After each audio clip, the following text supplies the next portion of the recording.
The Bug Squad case of the not-so-scary monster. Wednesday started with screaming. Not Bug Squad screaming, which happened fairly often and was usually about someone stepping on someone else's Lego. This was real screaming, coming from 3 houses down, where a kid named Oliver had just moved in with his family and apparently discovered something horrifying in his backyard. The phone rang. Theo answered it because Theo answered every phone within a 5-foot radius, whether it was ringing or not. "Hello, Bug Squad," he said. Then his eyes got very wide. Uh-huh. A monster with arms? And it whooked at him? With its head? Okay, bye-bye. He hung up and sprinted to the fort, nearly wiping out on a garden hose along the way. "There's a monster at the new boy's house," Theo reported, breathless. "It has arms, like a person, and it turned its whole head to look at him, and it's green, and it's going to eat him." Maverick, who was in the middle of organizing his bug jar collection by size, went very still. "Turned its whole head?" he asked. "Are you sure that's what the boy said?" "Yes, it's a monster, Maverick, a real one." Zendaya was already reaching for her marker. This was the part of the job she loved most, turning Theo's wobbly, half-true little reports into a picture.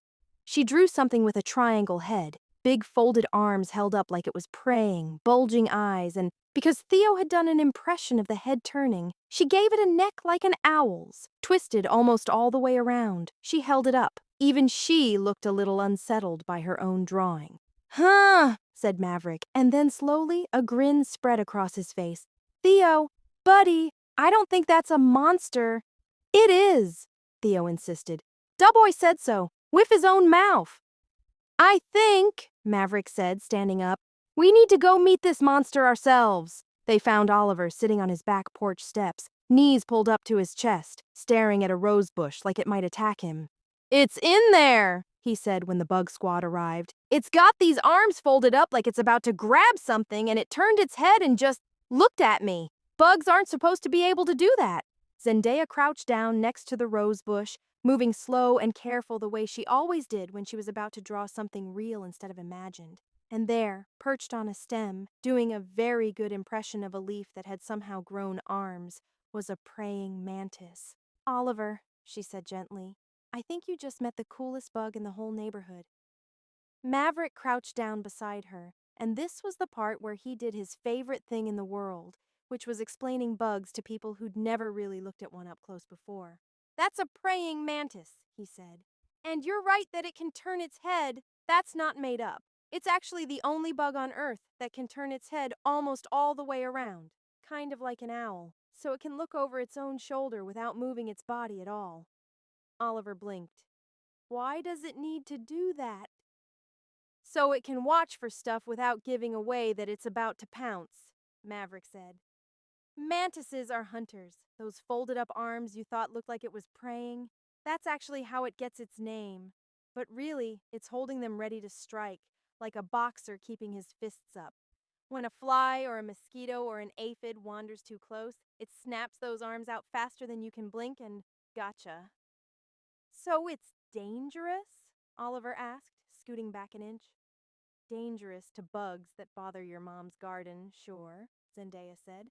"But not to you. It's way too small to hurt a person, and honestly, it doesn't even want to be near you. It wants to sit very still and look exactly like a stick or a leaf until dinner walks by."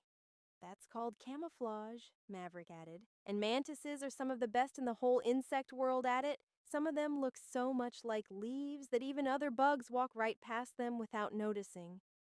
Oliver leaned forward, just slightly, curiosity beating out fear by a hair. "So it's actually helping us? By eating the bad bugs?" "Big time," Maverick said. "One mantis can eat mosquitoes, aphids, moths, all sorts of things that either bite people or chew up plants.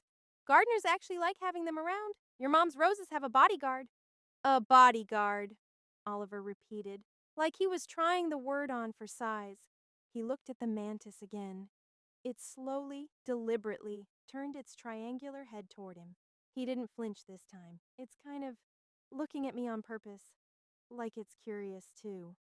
"They've got 5 eyes," Zendaya said. 2 big ones you can see, and 3 tiny ones between them that mostly just sense light and dark. So yeah, it's probably looking right at you. Theo, who had lost interest in the science part several minutes ago, had wandered closer to the rose bush and was now nose to nose with the mantis from about a foot away. "Huo, monster!" he whispered. "You're not a monster. You're a bug bodyguard." The mantis, unbothered, swiveled its head to consider him too, then went back to watching the bush for lunch. By the time the bug squad packed up to head home, Oliver had asked if he could come by the fort sometime and see Maverick's bug jars and whether Zendaya would maybe draw him his own mantis picture. A nice one, not the monster version, to hang in his room. "See?" Maverick said to Theo on the walk back. "Not a monster, just a bug nobody had bothered to explain yet." "I told you it was important," Theo said happily, which was, once again, not remotely what he had told them, but by now everyone had stopped expecting it to be. That evening, a new note went up on the fort's case wall, next to the file for the shoe trumpet bug. It read, in Zendaya's careful handwriting, "Praying mantis. Not scary. Head spins like an owl. Eats the bugs that bother us. Has a bodyguard job. Case solved. Friend made. The end." Somewhere in the neighborhood, a new case is always 3 seconds from ringing.